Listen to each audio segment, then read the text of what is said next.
Friends, PhonePe அப்ளிகேஷனில் நீங்கள் வந்து மணி ட்ரான்ஸ்ஃபர் பண்ணுறதுக்கும் பில் பேமெண்ட் பண்ணுறதுக்கும் அந்த அக்கௌண்ட்டோட யூபிஐ பின் நம்பரை வந்து யூஸ் பண்ணி நீங்கள் வந்து மணி ட்ரான்ஸ்ஃபர் வந்து பண்ணிகிட்டு இருப்பீங்க. ஸோ இனிமேல் நீங்கள் அந்த மாதிரி பண்ண தேவையில்லை. ஜஸ்ட் உங்களோட ஃபிங்கர் பிரிண்ட் வச்சு நீங்கள் வந்து மணி ட்ரான்ஸ்ஃபர் பண்ணுறது, பில் பேமெண்ட் பண்ணுறது, இந்த மாதிரி எல்லாத்தையுமே வந்து பண்ணிக்கலாம். ஸோ ரீசெண்டாக தான் இந்த அப்டேட் கொடுத்துருக்காங்க.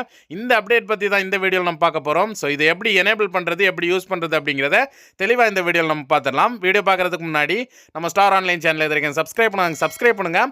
அப்படியே பக்கத்தில் இருக்க பெல் பட்டனையும் கிளிக் பண்ணுங்கள். அப்போ தான் நான் போடுற இந்த அப்டேட்ஸ் வீடியோஸ் எல்லாம் உங்களுக்கு கூட நோட்டிஃபிகேஷன் வந்துகிட்டே இருக்கும். ஃபஸ்ட்டில் நீங்கள் உங்களோட ஃபோன்பே அப்ளிகேஷன் ஓப்பன் பண்ண இன்டர்ஃபேஸ் இந்த மாதிரி தான் இருக்கும்.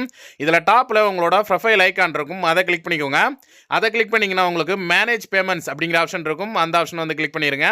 அந்த ஆப்ஷனை கிளிக் பண்ணதுமே கிளிக் பண்ணிட்டு ஸ்க்ரோல் பண்ணிங்கன்னா உங்களுக்கு மோர் ஆப்ஷன்ஸ் அப்படின்ட்டு இருக்கும். அதில் இப்போ புதுசாக பார்த்தீங்கன்னா நியூ அப்படின்னு போட்டு பயோமெட்ரிக் பே அப்படிங்கிற ஆப்ஷன் வந்து இருக்கும். ஸோ இதுதான் வந்து புதுசாக வந்து அப்டேட்டான ஆப்ஷன்.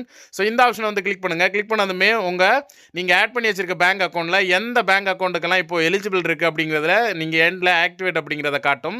ஸோ எனக்கு இந்தியன் பேங்க் மட்டும்தான் வந்து எலிஜிபிள் இருக்குது, அதில் ஆக்டிவேட் காட்டுது. ஆக்டிவேட் காட்டுறதுல ஆக்டிவேட் அப்படிங்கிறத வந்து கிளிக் பண்ணிக்கோங்க. கிளிக் பண்ணதுமே இந்த மாதிரி ஒரு டேர்ம்ஸ் அண்ட் கண்டிஷன் அக்ரி பண்ணுற மாதிரி இருக்கும். ஸோ கீழே வந்து அக்ரி அண்ட் ஆக்டிவேட் அப்படின்னு இருக்கும். அந்த ஆப்ஷன் வந்து கிளிக் பண்ணிடுங்க. கிளிக் பண்ணதும் உங்களோட அந்த அக்கௌண்ட்டுக்கான யூபிஐ பின் நம்பரை வந்து என்டர் பண்ண சொல்லும். உங்களோட அந்த அக்கௌண்ட்டுக்கான யூபிஐ பின் நம்பரை வந்து என்டர் பண்ணிடுங்க. என்டர் பண்ணி கீழே நெக்ஸ்ட் இருக்கும். நெக்ஸ்ட் கொடுத்துக்கிட்டீங்க அப்படின்னா உடனே வந்து உங்களுக்கு பயோமெட்ரிக் செட் பண்ண சொல்லும். உங்களுக்கு ஃபிங்கர் பிரிண்ட் சென்சாரில் உங்களோட பயோமெட்ரிக்கை வந்து செட் பண்ணிடுங்க. செட் பண்ண உடனே வித்தின் செகண்ட்லேயே பார்த்தீங்கன்னா உங்களுக்கு ஆக்டிவேட் ஆயிரும். Biometric payments activated up to 5000. அதாவது இதில் உங்களுக்கு 5000 வரைக்கும் தான் நீங்கள் ட்ரான்ஸ்ஃபர் பண்ண முடியும் அப்படிங்கிற டீட்டெயில்ஸ் வந்து இருக்குது. ஸோ இது நீங்கள் பண்ணதுக்கப்புறம் நீங்கள் எந்த ஒரு பேமெண்ட் பண்ணாலுமே நீங்கள் வந்து ஃபிங்கர் பிரிண்ட் மூலமாகவே பண்ணிக்கலாம். அதாவது நீங்கள் பேமெண்ட் பண்ணுறதுக்கு அமௌண்ட் என்டர் பண்ணுற இடத்துலேயே பார்த்தீங்கன்னா உங்களுக்கு அந்த ஃபிங்கர் பிரிண்ட் ஆப்ஷன் வந்து காட்டும்.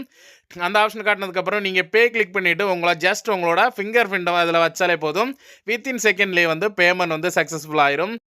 சப்போஸ் நீங்கள் வந்து உங்களோட ஃபிங்கர் பிரிண்ட் வந்து செட் பண்ணதுக்கப்புறம் உங்களோட ஃபிங்கர் பிரிண்ட் வந்து கரெக்டாக பெச் ஆகலை அப்படின்னாலும் நீங்கள் அதில் பேக் பட்டன் கொடுத்தீங்கன்னா உடனே வந்து உங்களுக்கு யூபிஐ பின் நம்பர் என்டர் பண்ணுற ஆப்ஷனுமே வந்து அதிலே வந்துடும். ஸோ அந்த மாதிரியும் நீங்கள் பேமெண்ட் பண்ணிக்கலாம். நீங்கள் ஃபிங்கர் பிரிண்ட் மூலமாக நீங்கள் பேமெண்ட் பண்ணிச்சிங்கன்னா கரெக்டாக ஃபெச் ஆகுது அப்படிங்கிற பட்சத்தில் ஃபிங்கர் பிரிண்ட் வச்சுட்டிங்கன்னா வித்தின் செகண்ட்லேயே உங்களுக்கு பேமெண்ட் வந்து சக்ஸஸ்ஃபுல் ஆயிரும். ஸோ இது நமக்கு ஒரு சில இடத்துல நமக்கு யூஸ்ஃபுல்லாக இருக்கும். ஏன்னா நமக்கு யூபிஐ பின் நம்பர் நம்ம என்டர் பண்ணிகிட்டு இருக்காமல் ஜஸ்ட் நம்மளோட ஃபிங்கர் பிரிண்ட் மூலமாகவே பேமெண்ட் பண்ணிட்டு போயிட்டு இருக்கலாம். ஸோ இந்த புதுசாக வந்திருக்க இந்த ஆப்ஷன் பற்றி நீங்கள் என்ன நினைக்கிறீங்க அப்படிங்கிறது கீழே கமெண்ட் செக்ஷனில் சொல்லுங்கள். இந்த ஆப்ஷன் உங்களுக்கு வந்திருக்கா இல்லையான்னு செக் பண்ணுங்கள். வரல அப்படின்னா கூகுள் ப்ளே ஸ்டோர் ஓப்பன் பண்ணிவிட்டு உங்களோட இந்த அப்ளிகேஷனை வந்து அப்டேட் பண்ணிக்கோங்க. அப்டேட் பண்ணிவிட்டு ஓப்பன் பண்ணிங்கன்னா உங்களுக்கு இந்த ஆப்ஷன் வந்து எனேபிளாக இருக்கும். இந்த இன்ஃபர்மேஷன் பிடிச்சிருந்தா லைக் பண்ணுங்கள், ஷேர் பண்ணுங்கள், கமெண்ட் பண்ணுங்கள். மறக்க நம்ம ஸ்டார் ஆன்லைன் சேனலை சப்ஸ்கிரைப் பண்ணுங்கள். மீண்டும் இந்த மாதிரி ஒரு நல்ல இன்ஃபர்மேஷனோட சந்திக்கிறேன். தேங்க்யூ.